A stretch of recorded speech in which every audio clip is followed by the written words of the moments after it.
গতকালকে আন্তর্জাতিক অপরাধ ট্রাইব্যুনালের তদন্ত সংস্থায় এই জুলাইয়ের গণহত্যার অভিযোগে একটি অভিযোগ দায়ের করা হয়েছে, যেখানে 10 জনকে আসামি করা হয়েছে। সাবেক প্রধানমন্ত্রী শেখ হাসিনা, তার মন্ত্রী পরিষদের কয়েকজন সদস্য, পুলিশ, র্যাব এর ঊর্ধ্বতন কর্মকর্তা এবং সংগঠন হিসাবে বাংলাদেশ আওয়ামী লীগ এবং তার অঙ্গ সংগঠনকে এখানে আসামি করা হয়েছে।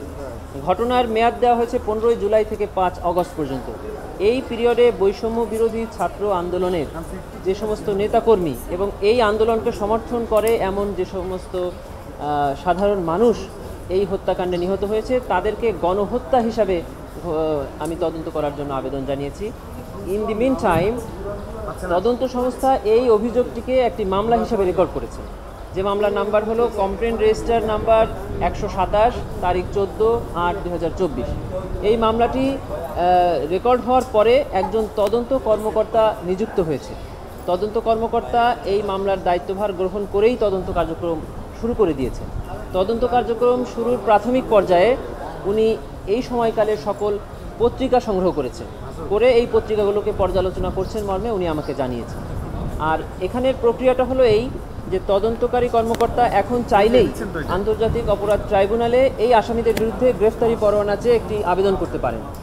এটাই হলো এখানের পদ্ধতি। উনি আবেদন করুক অথবা নাই করুক, এই তদন্ত কার্যক্রম শেষ হওয়ার পরে উনি একটি তদন্ত প্রতিবেদন জমা দিবেন ট্রাইব্যুনালের চিফ প্রসিকিউটর বরাবর। চিফ প্রসিকিউটর এই তদন্ত প্রতিবেদন থেকে একটি ফর্মাল চার্জ বা আনুষ্ঠানিক অভিযোগ আকারে ট্রাইব্যুনালের আদালত বরাবর এটা কি উপস্থাপন করবেন এবং এর মাধ্যমে ট্রাইব্যুনালের বিচার প্রক্রিয়া শুরু হয়ে যাবে। আর মামলার প্রক্রিয়া অলরেডি শুরু হয়ে গেছে। সকালে যে কথা বলছি ওই আপনার আলাদা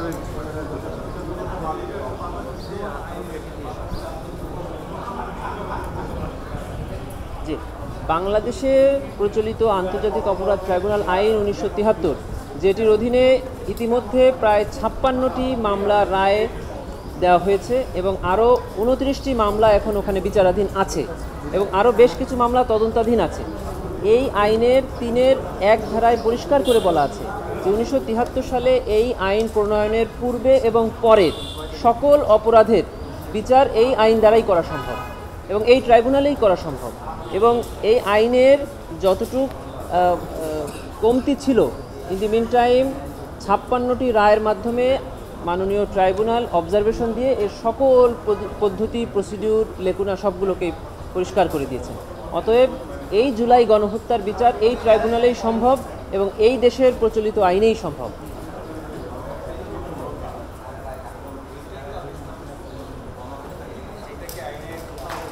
বলা আছে কিনা আন্তর্জাতিক অপরাধ ট্রাইব্যুনাল আইনের 3-2 মানে 3-2 গ ধারায় গণহত্যার ডেফিনেশন দেওয়া আছে।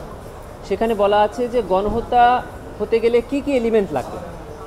সেখানে পরিষ্কার বলা আছে যে যদি কোনো টার্গেটেড পিপুলকে হত্যা করা হয়, যদি কোনো টার্গেট করে যে এই গ্রুপ অফ পিপুলকে হত্যা করার উদ্দেশ্যে বা তাদেরকে সম্পূর্ণ বা আংশিক ডিস্ট্রয় করার উদ্দেশ্যে ওদের গ্রুপের কোনো এক ব্যক্তি বা কোনো একটা গ্রুপকে হত্যা করা হয়, তাহলে এটা জেনোসাইড হবে। ইভেন যদি তাদেরকে আহত করা হয় পরিকল্পিতভাবে, যদি তাদেরকে মেন্টাল হার্ম দেওয়া হয়। আমি কালকেও বলেছি যে সারা বাংলাদেশে 4.5 লক্ষ মানুষকে আসামি করে হত্যা করা হয়, মামলা দেওয়া হয়েছে। এগুলো এক ধরনের মেন্টাল হার্ম।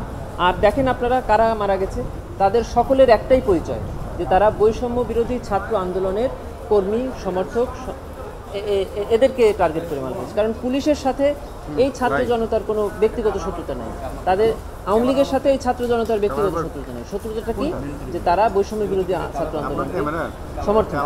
এই কারণেই এটাকে গণহত্যা হবে এবং এটা জেনোসাইড হিসাবে। আইসোলেটেড যে ক্রাইম একজনকে হত্যা করলে সেটার জন্য 302 হতে পারে, কিন্তু জুলাই গণহত্যার জন্য এই ট্রাইব্যুনালের এই আইন দিয়েই সম্ভব। তদন্ত কর্মকর্তা মোহাম্মদ আতাউর রহমান সাহেব, উনি তদন্তকারী তদন্ত সংস্থার প্রশাসনিক তদন্ত সংস্থার উপপরিচালক প্রশাসন এবং তদন্ত কর্মকর্তা এই পদবিতে আছেন। এটাকে আরেকবার বলবো, একটু কেটে গেছে। তদন্তকারী কর্মকর্তা মোহাম্মদ আতাউর রহমান, উনি উপপরিচালক প্রশাসন এবং তদন্তকারী কর্মকর্তা হিসেবে তদন্ত সংস্থায় নিয়োজিত আছেন।